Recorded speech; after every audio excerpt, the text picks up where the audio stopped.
Hello again, college football fans. It is October 4th, 2021.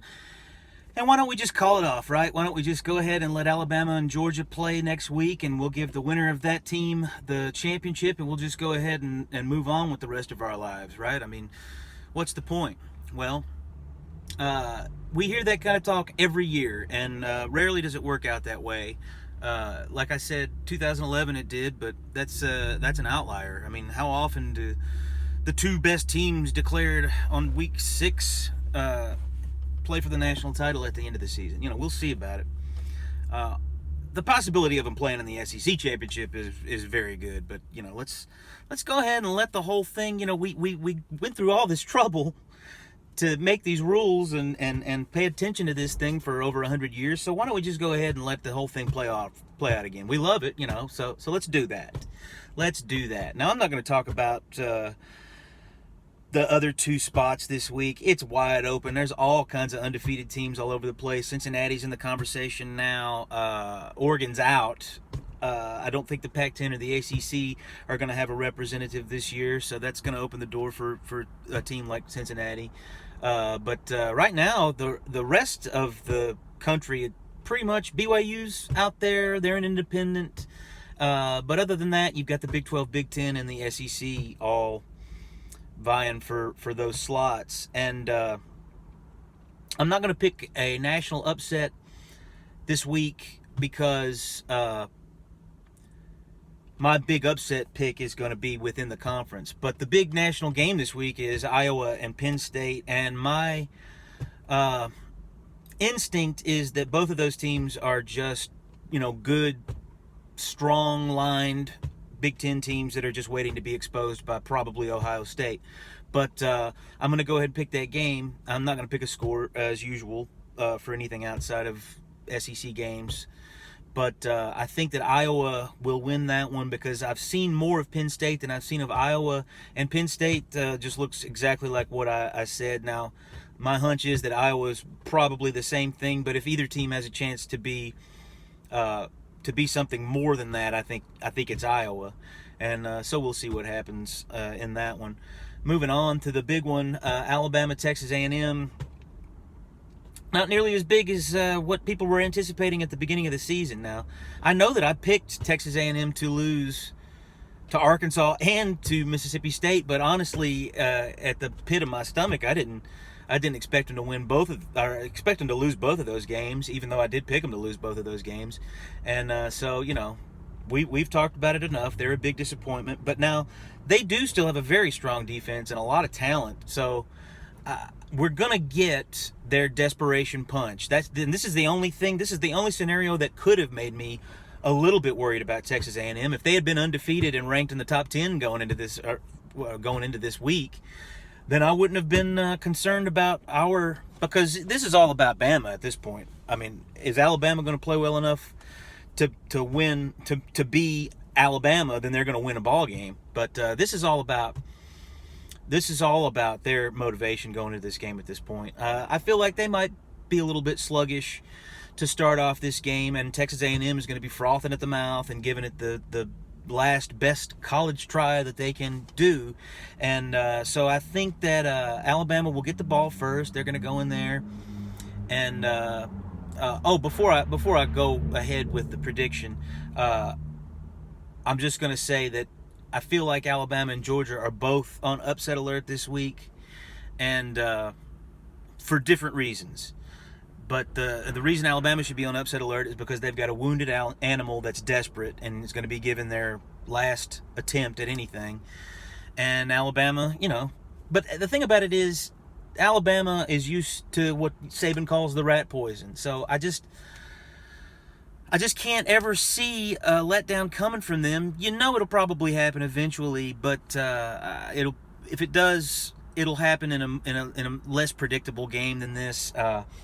Saban's going to be too focused on the fact that Jimbo's their coach, and he's going to get his players ready for this, and he's going to tell them that they're a wounded animal and that they're going to get their best possible effort, even better than they would have gotten probably if they were undefeated. But I think Alabama will go into this. They'll get the ball first and they'll kick a field goal. and then they'll kick it off to Texas A&M, and they'll go and score a field goal. And then Alabama will go score another field goal. Texas A&M is really going to, at this point, feel like they got something working. Then Alabama will go back and score a touchdown, and it'll be 10-6. Then they'll kick it off to Texas A&M. They won't be able to score again. Alabama will score another touchdown, and the defense, the special teams, or somebody will get involved and go ahead and make that a 24-6 halftime score. And then Alabama will come out and dominate the third quarter with a 2-touchdown-to-nothing mark. So at that point, we've got 38-6 score going into the fourth quarter, and then Alabama will score another touchdown just to go ahead and make the point, and then Texas A&M will get a garbage touchdown, and your final score will be 45-13 Alabama, and they will continue their march. I figure this is probably about the time, if everything goes according to script, this is about the time of the season that Alabama will go on a nice majestic run of blowouts leading up to their off week before the final stretch run there to close things out. Now we're going to move on to the rest of the conference. And the first game we'll talk about is Arkansas at Ole Miss.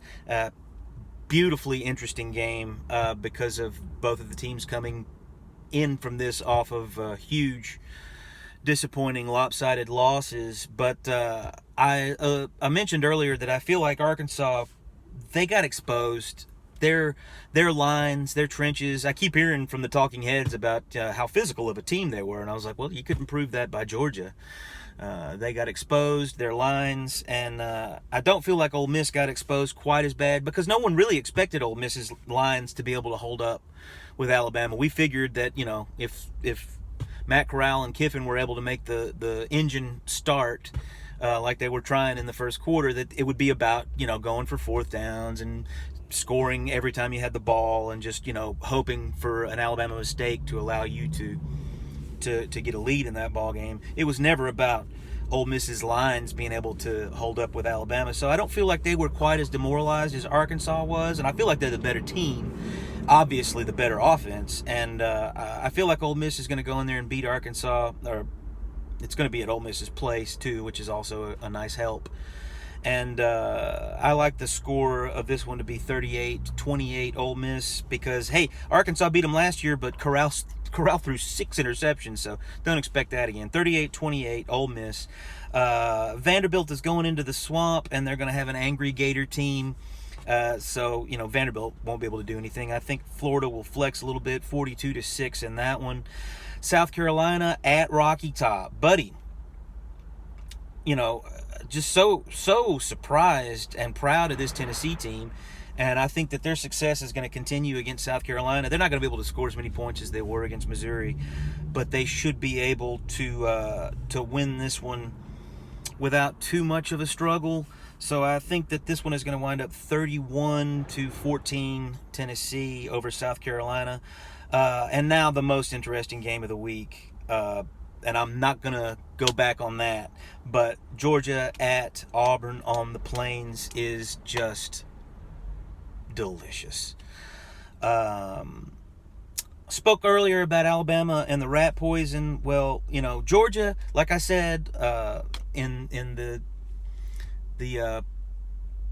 review video for Week 5, they're definitely right next to Alabama. As far as talent, as far as, big uglies, as far as skill players, they match Alabama man for man better than anyone has probably, other than Clemson maybe in the last few years. And, of course, the crazy LSU Brady perfect storm season, but, we don't like to talk about flukes. But, so the only question now is, can they handle it? Can they handle being told that they're the best thing since sliced bread and unbeatable? And, they've never proven to me that they can go an entire season and do it the way Alabama has. So I don't really have any reason to think that they're going to be able to start now. And this is just a perfect trap game. It's not really a trap game, but just a perfect upset letdown game. And this is where my big upset is going to come from. Auburn, this is really going to have more to do with Georgia. It's their first real road game. Shut up about Vanderbilt. That is not a road game. But Auburn has a way of making great teams miserable, and we know that as an Alabama fan. I know that better than anybody. And Bo Nix is all of a sudden looking like Johnny Manziel, and guess who the defensive coordinator was at Alabama that had so much trouble with him? I mean, we always hear about how Saban has trouble with good mobile quarterbacks. Well, that extends to Kirby because he's running the same Nick Saban defense. And so I expect them to have trouble with that. And I expect Auburn's lines to be able to hold up pretty well because they held up well against LSU. And the talent gap between LSU's lines and Georgia's lines are not very large at all. It's just that the coaching is night and day different.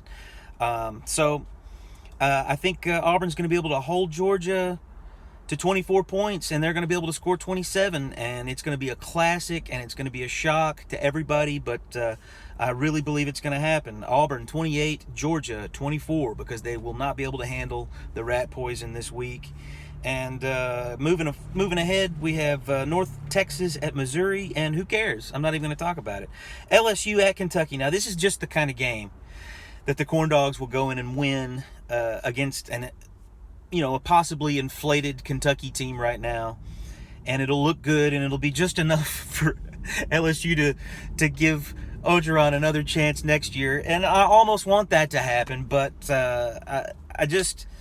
LSU is done. Orgeron is done. They might as well fire him this week and go ahead and start looking for another coach, but they're not going to. They're going to let him go ahead and go up there to Fayetteville, and Kentucky fans are going to be riding higher than they've ever ridden before after back-to-back victories over Florida and then LSU.